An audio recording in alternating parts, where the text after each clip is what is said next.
после дрожжевой песни не прошли.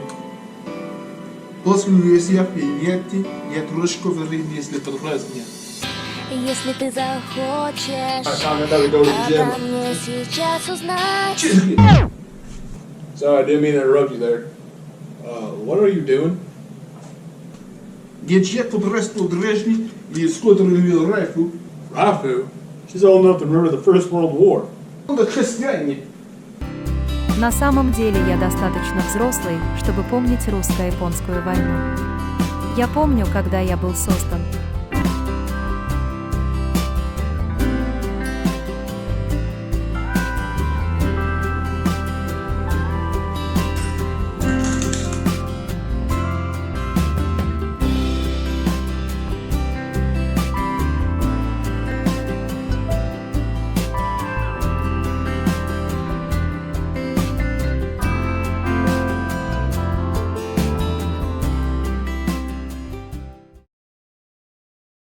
Designed by Russian Army Captain Sergei Ivanovich Mosin and Belgian designer Mosin-Nagant, the Mosin had become one of the East's iconic small arms. The late 19th century was a wild time for firearm design, and credit is often overlooked for the trailblazers that gave us smokeless powder, winded sights, and firing pins. The Mosin entered service in 1891 and has been used all the way up to present conflicts. Bruh, look at this dude. Wait till you see the. No, no, no, no.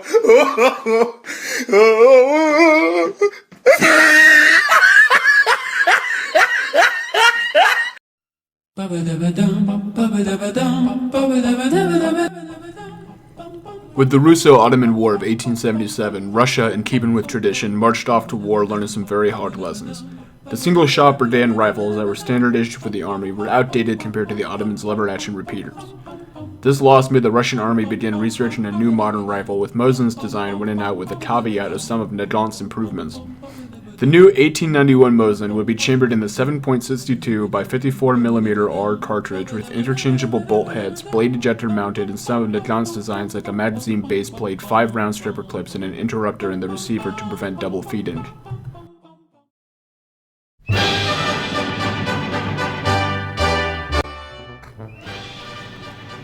Russia would get to fully test this new design in the 1904 Russo-Japanese War, a conflict so meme-tastic in Russia's incompetence that many a YouTube channel has already covered it.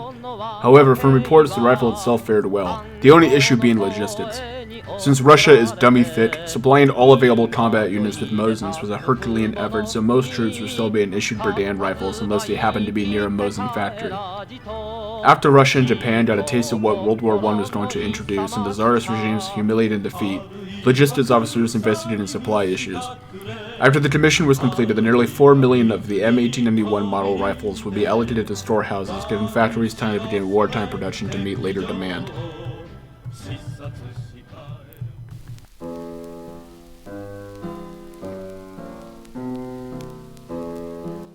Just a decade later, one spicy Bosnian Serb did a little bit of trolling, and what would become the Great War would begin in August of 1914. Russia, catching itself in the entangled web of alliances with Serbia, declared war on Austria, causing Germany to mobilize against Russia, causing France to mobilize against Germany, causing Germany to treat Belgium like I treat toll booths in Oklahoma, causing Britain to declare war on Germany, and hey-ho, all of Europe is on fire. During the East Prussia campaign of August-September of 1914, Germany absolutely smashed the Russians at 10 Bird in the Masurian Lakes, and Russia would never again march into German soil until 1945. Although peacetime stockpiles were enough to meet the demand of Russia's massive 3 million man mobilization, these losses of men and materiel were not expected, meaning that in just the first few months of the war, Russia was short nearly 1 million rifles to be replaced. This problem would only get worse as the war went on and casualties rose, with the average calculations of loss being 200,000 rifles per month during the 40 months of the war, causing Russia to look elsewhere to supplement their supply trains. One such example is the adoption of the M1895 Winchester lever-action rifle, being chambered in the same cartridge as the Mosin. It could be kept in ammunition strains lessened. It served well during the Brusilov offensive in the summer of 1916, but had issues with maintaining and cleaning, being more delicate than the rugged design of the Mosin. Another supplemented weapon was the Type 30 and 38 Arisaka rifles from Japan, since both states were at war with Germany. Unlike the Winchester and Arisakas were chambered in the 6.5mm by 50mm round, making supply issues worse. Another Hail Mary from the Tsarist government to supplement supply issues came from the neutral nation of the United States. In 1915, the Russian government contracted Remington and New England Westinghouse to produce Mosins. While manufacturer in Russia sent observers to these factories to oversee production, and like a needed assistant to the regional manager, simply got in the way. After the October Bolshevik Revolution ousted the Tsar and the new Democratic and later Soviet governments defaulted on payments, the American companies would receive a bailout from Washington by purchasing the remaining stockpile at 2/3 of the cost. Today, these rifles are rare collector's items seen as auctions, museums, and Ian McCollum videos.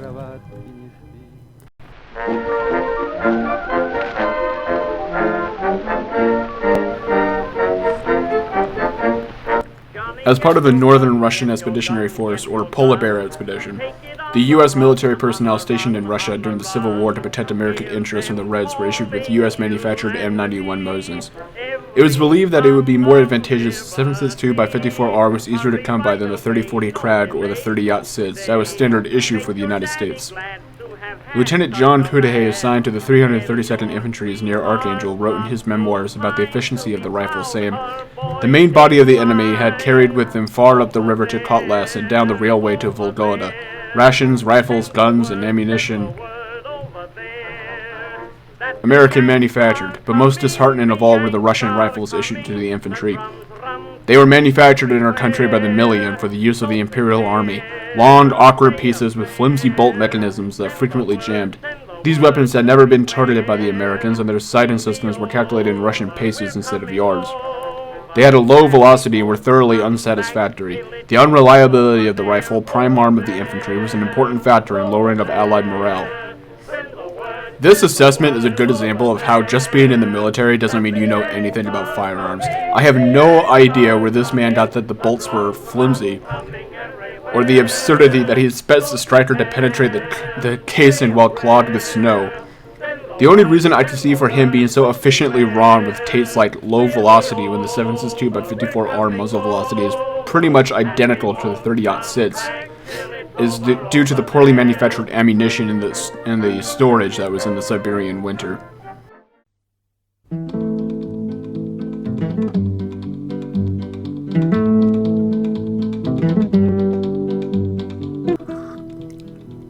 With the breakout of the Spanish Civil War in 1936, foreign powers began to take interest in the ideological struggles between the Republicans and the Nationalists. In an eerie foreshadowing of how conflicts during the Cold War would be fought, rival powers began backing their ideological allies with arms, training, and in some cases with personnel. The left-wing Republican coalition would be supplied with muchas Mosins in the early days of the war, with Mexico's left-wing government shipping the U.S.-manufactured Mosins they bought to the Republican forces in Spain. Moscow would also spend considerable time aiding the pro-Stalinist factions of the Republicans with the new 9130 models, much at the chagrin of the non-Stalinist factions of the POUM and the anarchist. The new 1930 model saw improvements like the rear sight calibrated in meters instead of arshins, with a hooded front sight, simplified chargers that bent inwards to grip to the cartridges, with the action and magazine system pretty much left untouched. An American volunteer of the 15th International Brigades fighting for the Republicans gives an account of the encounter in these new rifles, saying, quote, "The rifles were Remington, some barrels stamped with the Tsarist double eagle, others with the Soviet hammer and sickle. The latter were 7 centimeters shorter and a few ounces lighter, but their bolts were prone to jam when overheated. Some rifles were stamped made in Connecticut. The men nicknamed these rifles Mexicansties, and the story passed into local folklore that they had been manufactured in the United States, sent to the Tsar in 1914, and copied by the Bolsheviks, who then sold it to Mexico for revolutionary work, and then donated by the Spanish Republic. These Mexicansties were mainly issued in international brigades with the Soviet, mainly due to the lack of interchangeability with Spain's own 7x57 Mauser cartridge used by the most native Spanish troops. And the end of the Soviet Union would be supplied between 300,000 to 500,000 Mosins during the war, and worked wonders as a political tool for Moscow to gain influence over the anti-Soviet factions amongst the Republicans.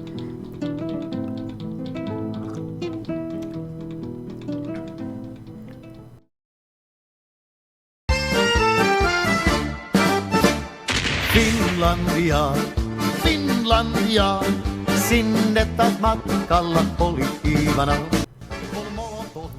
During the Russian Civil War, Finland would declare independence on the 1st of December 1917, and after beating the Reds in the Finnish Civil War in May of 1918, Get off my land, you commie fuchs. Penis. The new Finnish government would begin manufacturing and designing rifles for the three arms of its military: the National Army, the Civil Guard, and the White Guard. An example being the M27 Mosin, a redesigned 91 Mosin with a shortened barrel, front sight ears, and a turned-down bolt. On the 30th of November 1939, the Soviet Union invaded Finland in the most autistic plan to mimic the German multi-pronged invasion of Poland. Instead of simply trampling over the tiny Finnish army and taking the capital of Helsinki, the galaxy-brained Soviets attempted to invade Finland over the entire stretch of the Russo-Finnish border, stretching Soviet supplies and causing pockets to be encircled by Finnish sea troops. With the massive loss of men and material to the Finns, many Russian Mosins were captured and kept to the Finns well supplied. And since we're on the topic, one cannot talk about the Winter War without bringing up arguably the greatest sniper in all of modern military history. Simo Haya, or the White Death, was a sniper serving in the Finnish infantry during the war, and like many rural boys growing up, he learned how to hunt and became a skilled marksman. During the war, he used the M2830 variant of the Mosin-Nagant, a Finnish-developed variant issued mainly to the White Guard civil militia, but on the assistance of Simo, he would carry his into battle with the infantry. Chambered in the Finnish-developed 7x62x53, Simo would take part in missions picking off targets while encased in the snow, and due to the aluminum sleeve in the barrel to counter excess heat to cause warping. Unlike most snipers, Simo refused to use any telescopic sight and would use standard irons. This was since the use of a scope would elevate his head higher and could cause sunlight to reflect off, giving away his position.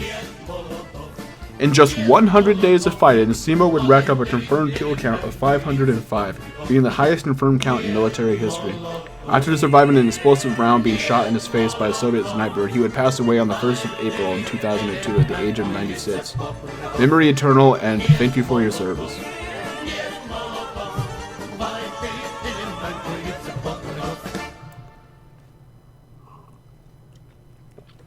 During the Continuation War, when Finland took part in the German invasion of the Soviet Union, captured Russian equipment was tinkered with in the Finnish gunsmithing shops that I just assume also doubled as a sauna. One such design was the M39 with cut-down barrels, straight stocks, and improved barrel bands. Even though Finland later joined the Assault Rifle Club in 1962, the Mosin was still used in Finnish military use up until 1985 as specialized marksman roles.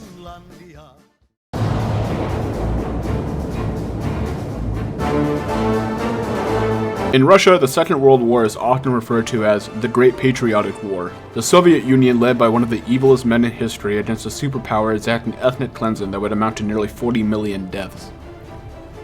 Out of this, the Soviet Union would become a behemoth of a military superpower that would become locked in a geopolitical struggle with the United States until its dissolution in 1991. The same cannot be said for the Soviet Union in the years following and directly after Barbarossa. To say that the Soviet Union was unprepared is an understatement. Thanks to Stalin's purges, most of the competent generalship of the Soviet Red Army was arrested or killed and replaced with party lapdogs that cared more about appeasing Papa Stalin and allocating training time on teaching recruits orthodox Marxist theory over drill, mobilization, and military bearing. Also, Stalin's 5-year plans grossly misallocated resources, as all command economies do, causing a deficiency of rifles to be available on the front. Although grossly misrepresented in popular media today of men empty-handed charging into German machine gun fire, as this was mostly saved for penal battalions, the lack of supplies and massive loss of material in the early days of Barbarossa goes to explain how light and fast the Axis push into Soviet territory was in those first several months of 1941.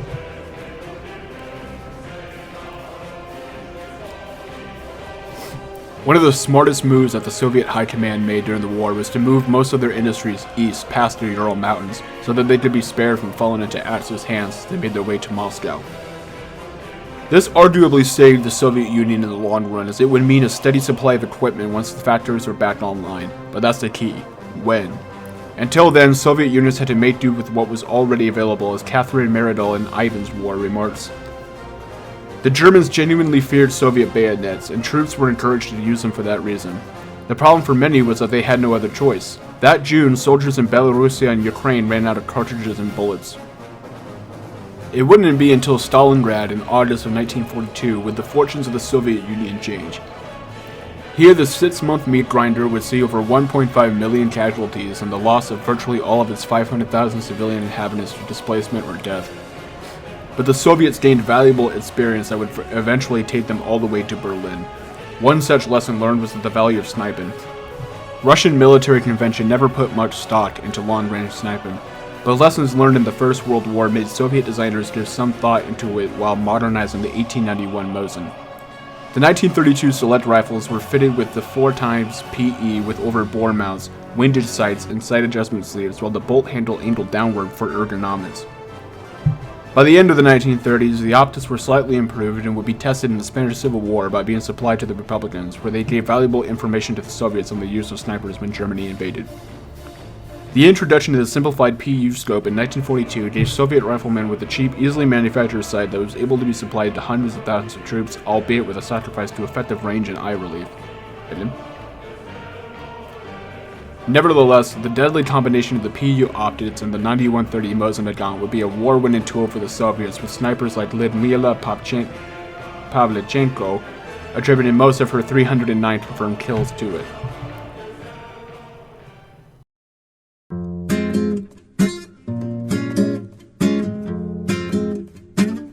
The end of the war saw the phasing out of the Mosin-Nagant to the first the SKS and later the AK. But her service would not end in many other countries that had less sophisticated manufacturing. In China, the Soviets aided the CCP by supplying them with M44 carbines and machining tools to manufacture their own. It's like how the old saying goes, give a commie a fish and you fed him for a day. Teach him how to fish and he'll hoard it all for himself, causing the greatest humanitarian disaster in all of history. These Type 53 Chinese Mosins would later be phased out just like in the Soviet Union, much like the AK platform would then be supplied to other ideological allies around the world with a cheap, effective firearm. From Korea, Vietnam, Ethiopia, Syria, and the current war in Ukraine, you can still find these old babushkas popping off rounds while also being housed by Western firearm enthusiasts.